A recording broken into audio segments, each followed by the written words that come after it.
रहमान रहीम। पाकिस्तान के अंदर आजकल पार्टीज छोड़ने, सियासत छोड़ने और पार्टी बदलने के ऐलानात बड़ी तेज़ी से हो रहे हैं।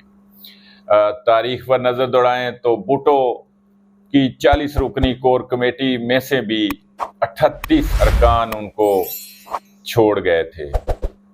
तारीख पर नज़र दौड़ाएं तो चीन और रूस की बेमिसाल दोस्ती थी और फिर वही रूस था जिसने चीन को न्यूक्लियर बम से तबाह करने की धमकी दी थी।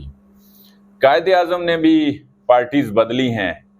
पहले कांग्रेस ज्वाइन की थी, फिर मुस्लिम लीग में शमूलियत इख्तियार की, मुस्लिम लीग भी छोड़ दी थी एक वक्त में और फिर मुस्लिम लीग ज्वाइन की।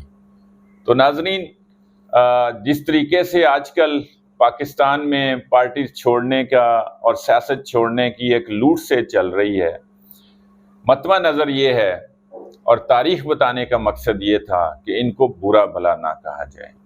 उनकी कोई भी वजूहात हो सकती हैं, मजबूरियां हो सकती हैं, हालात बदल सकते हैं और फिर दोबारा भी पार्टी ज्वाइन कर सकते हैं, लेकिन इन्हें बुरा भला नहीं कहना चाहिए, चूँकि ये एक रवायत भी है और पाकिस्तान के साथ साथ दुनिया के अंदर भी ये सिलसिला जारी और सारी है। जैसे ही कोई पार्टी कमज़ोर पड़ती है और कोई पार्टी ताकतवर होती है तो ये सिलसिला शुरू हो जाता है। अगर 1997 की हम बात करें तो पाकिस्तान मुस्लिम लीग नून उस वक्त 2/3 अक्सरियत से जीती थी, लेकिन 2002 में वही मुस्लिम लीग नून जो है वो सिर्फ 16 कौमी नशिस्तें जीत सकी थी बमुश्किल। इसी तरह 2018 के इलेक्शन कल की बात है, उस वक्त 2018 में मुस्लिम लीग नून से लोग जो है वो छोड़ के दीगर पार्टीज में आ रहे थे और पीटीआई में भी शमूलियत इख्तियार कर रहे थे।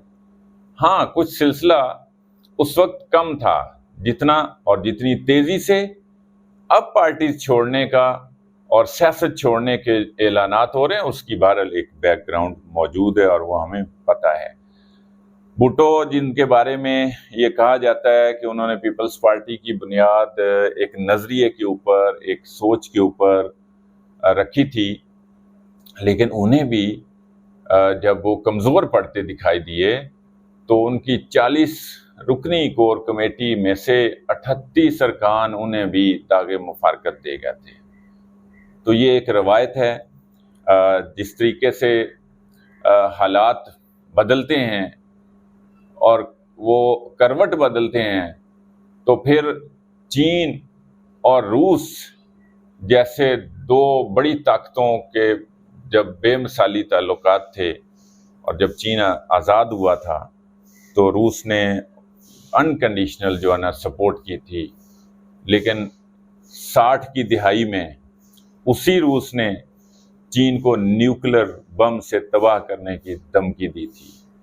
तो ये हालात का पता नहीं होता, हालात चलते रहते हैं। अगर हम ये समझें कि कोई पार्टी छोड़ रहा है और उनको उसके बाद लान तान करना शुरू कर दी जाए तो ये हरगिज़ मुनासिब नहीं है। मलाइका बुखारी ने कहा है कि उनके अपने बच्चे हैं, वो बीमार हैं, उनको देखना है, अपने करियर पर तवज्जो देनी है। शीरी मज़ारी ने भी इसी तरह बात की है कि उनकी वालदा साहबा की सेहत का उन्होंने ख्याल रखना है, अपने करियर पर तवज्जो देनी है, बच्चों की उनको फ़िक्र है। और हमें शक भी नहीं करना चाहिए, फवाद चौधरी साहब बहुत बिल्कुल डटे रहे हैं, लेकिन उनकी भी कोई मजबूरी हो सकती है। और इसी तरह बेतहाशा मिसालें हैं। उन्होंने बहरहाल इनको अबरारुल हक जो हैं वो उनके तराने मशहूर हैं, वो हम गाते हैं, हमें बड़ा अच्छा लगते थे, वो गाते हुए बड़ा अच्छा लगते हैं। लेकिन जैसे ही उन्होंने पार्टी छोड़ने का ऐलान किया है और वो बाहर यूके में एक कंसर्ट में गए हैं, तो वहाँ पीटीआई के जो सपोर्टर्स हैं वो उनके ऊपर टूट पड़े हैं और मुख्तलिफ ताने दिए जा रहे हैं, लान तान किया जा रहा है। वो प्रोग्राम तो बहुत पहले का शेड्यूल तय होता है और वो एक पार्क व्यू का नहीं है, वो 15-16 और इससे भी ज़्यादा वो ग्रुप्स हैं جنہوں نے یہ کنسرٹ رکھا ہوا ہے اور وہ پہلے کا شیڈول تھا، پارٹی چھوڑنے سے پہلے کی ان کی کمٹمنٹ تھی. تو اس وجہ سے یہ ہمیں کسی کو بھی برا بھلا نہیں کہنا چاہیے، چونکہ ہر انسان کی پرورش، ماحول، حالات مختلف ہوتے ہیں. کوئی بہت ذہنی طور پہ بہت مضبوط ہوتا ہے، کوئی کمزور ہوتا ہے، کوئی پیدائشی جو ہے وہ امیر ہوتا ہے، اور کوئی جو ہے وہ جو اپنا کہہ لیں کہ غربت کے جو ہے نا وہ اس پر غربت کے آثار ہوتے ہیں، غربت میں ہی پلتا پڑتا ہے. کوئی جو ہے وہ امریکہ کے اندر بڑے اعلیٰ ایجوکیشن سسٹم میں تعلیم حاصل کرتا ہے، اور کوئی برے والا کے پسماندہ علاقے میں ٹاٹ سکول سے پڑھ کے آتا ہے.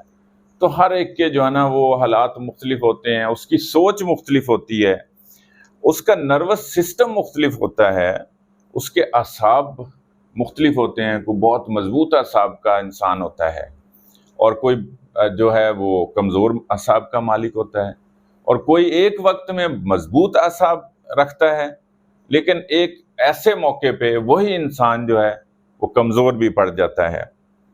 تو اس لیے کسی کو برا بھلا نہیں کہنا چاہیے. یہ جو پارٹی چھوڑ کے جا رہے ہیں، ان کی اور بھی بڑی وجوہات ہو سکتی ہیں. ان میں یہ بھی ہو سکتا ہے کہ وہ ان کو پارٹی کے اندر سے بھی اختلاف ہو، اور وہ بہرحال ایک موقع کی تلاش میں تھے اور ان کو موقع ملا. چونکہ خان صاحب کو بھی پارٹی کے اندر کسی نے بھی اگر ذرا سی تنقید کی ہے تو پارٹی کے رہنما اور پارٹی کے کارکنان اس پر ٹوٹ پڑتے ہیں. وہ وہاں اختلاف کی بھی گنجائش نہیں ہوتی تھی. تو یہ بھی وجہ ہو سکتی ہے کہ کوئی جو پارٹی کے اندر خان صاحب کی جو شخصیت پرستی جو جس حد تک یہاں پر کہہ لیں عروج پہ تھی، اس نے ہی پارٹی کو جو ہے وہ تباہ و برباد کر دیا. بہرحال بہت ساری وجوہات ہیں. انہیں بینیفٹ آف ڈاؤٹس دینا چاہیے، انہیں برا بھلا نہیں کہنا چاہیے. کوئی بھی انسان ہو سکتا ہے یہی وہ لوگ جو ابھی پارٹی چھوڑنے کا اعلان کر رہے ہیں، یہی کل کو واپس پارٹی میں شمولیت بھی اختیار کر لیں.